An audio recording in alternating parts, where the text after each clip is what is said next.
Hello po sa inyo. So welcome po sa inyong reading. Ito pong reading na ito is dedicated para sa mga tao dito sa zodiac signs na nakalista po sa gilid.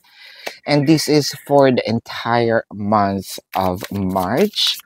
Ayan. So simulan na po natin.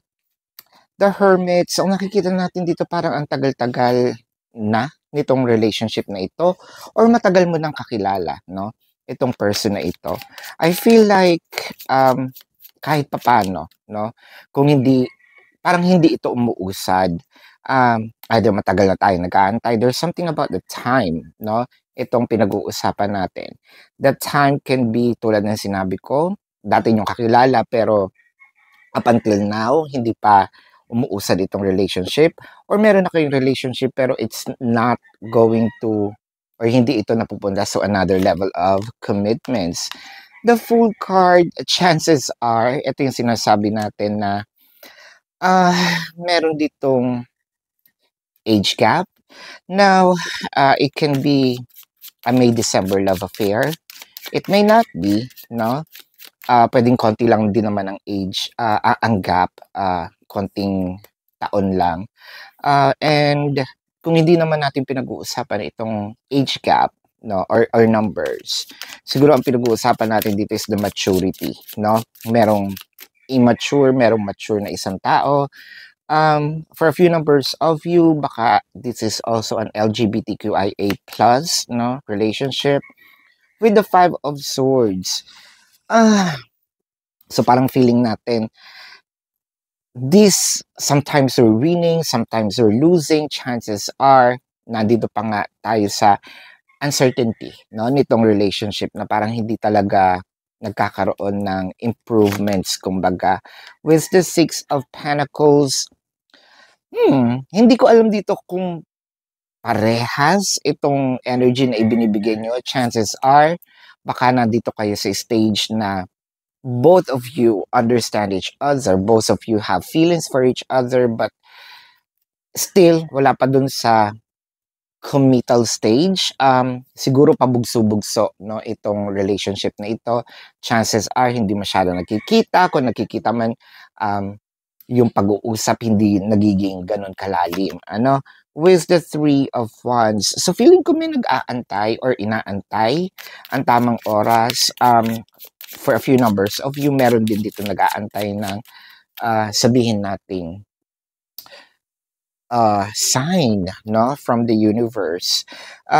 Tingnan pa natin yung ibang cards. Gusto ko lang po ipaalala sa inyo, no, na hindi po ako nagme-message, no, sa inyo para i-allok itong readings. Kung gusto nyo po ng updated readings, nandun po yan sa blue app, or might as well, ang pinaka-updated po is yung red play button, no? Nandun po. As in, sobrang updated. Balik tayo sa reading, the Hierophant. So, chances are, medyo, sabihin natin, is this a complacency ng relationship? Kasi parang feeling ko, meron ditong part na siguro satisfied itong parehas kayo, no, dito sa relationship. Sa nangyayari, meron lang siguro either tinatamad or baka satisfied na, hindi na natin kailangan. Or baka assumption ito ng isang tao na parang hindi na natin kailangan pang i-move forward kasi masaya naman. Kaso, yung parang one-way street, no? One-way street itong relationship. Yung isa lang ang nagiging masaya, yung isa parang medyo unsatisfied. So parang hindi balance, no, ang give and take.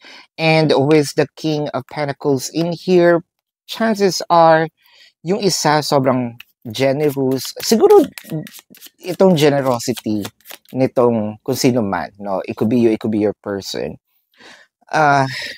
One thing's for sure, para kasing naging oath, no, naging trabaho.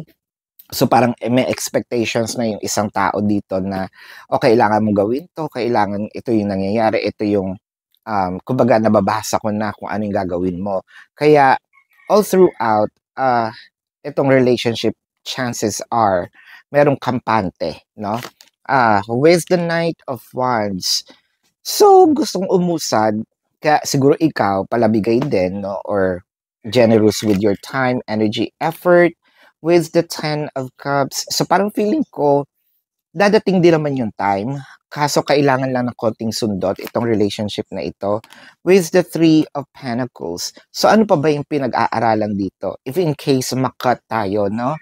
Dahil medyo mahaba itong readings na ito, might as well go to the red play button, no? Nandun po, dun, kung hindi magkasya, kasi limited lang yung time dito sa TikTok. So chances are, dun ko to ipapagpatuloy. Kasi mahaba tayong mag-reading. So, ano yung inaantay dito sa Three of Pentacles? The Eight of Pentacles, someone is, and the Seven of Wands. Chances are may mga dreams dito na kailangan pang i-fulfill, no?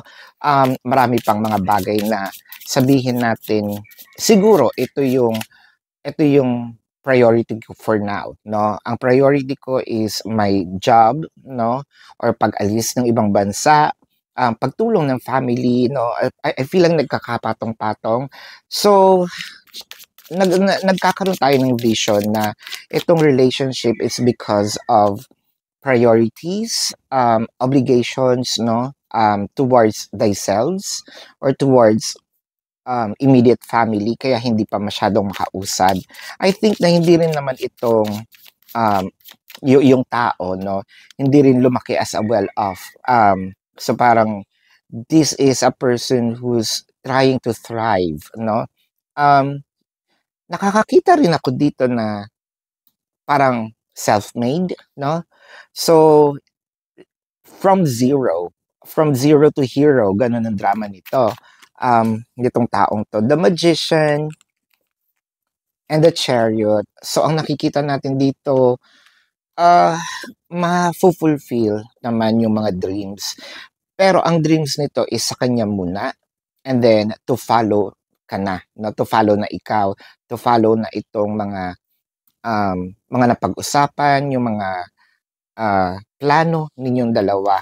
Pero maganda din naman, no? Kasi hindi niya binibitawan. Hindi natin alam kung matutuwa ba tayo kasi nakikita naman natin na mabuting tao itong person natin. Dahil ganun pa man, no? Inuuna niya yung immediate family niya. Makikita mo yung pagka-sincerity, yung yun ang nagkakaroon siya na meron siyang close family ties, no? So alam mo, kapag ito nag-focus na to build their own family with you, so parang ito ay magfo-focus din doon sa kanyang binibuild. So potential, no? Itong person na ito. Yun nga lang, ang nagiging downfall nito, no, is yung sa inyo, yung relationship ninyo, medyo may kabagalan. Pero nakikita ko nga, the Chariot also symbolizes surpassing the challenges. Kung ano man itong challenges na pinagdadaanan nyo ngayon, which is yung stagnation, hindi pag-usad nga nitong relationship. And I feel like, tingnan pa natin, no, with the Queen of Swords and the Four of Wands. So tayo kasi nandun tayo dun sa part na siguro ikaw, no, medyo okay na yung buhay mo. So ang inaantay mo na lang siya. Siya kasi marami pang mga bagay na kailangan tapusin, kailangan i-fulfill bago kanya mabigyan ng bago niya maibigay sa iyo, no, itong hinihingi mo. So with the Queen of Swords, medyo naiinis ka na sometimes, no, sometimes lang naman. Dahil nga itong yung waiting period. Kasi parang feeling mo, parang nasa huli ka, no, ng priorities nila.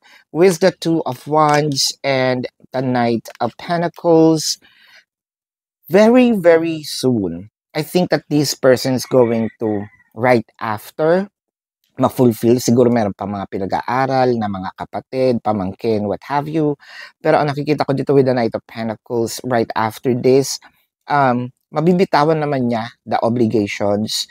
Meron lang talagang inaantay. And the Two of Wands is very, very soon. So that symbolizes na parating na, no? Yung sagot sa hinihingi mo, yung I don't know if this is demands, I don't know if this is just a request or something that both of you discussed. Nakikita ko dito is mangyayari na. I think that, this year, a year or two approximately, no? So this is your reading.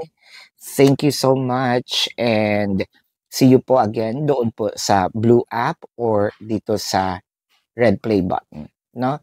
Maraming salamat. Love and light. Namaste. See you po sa susunod na readings. Goodbye.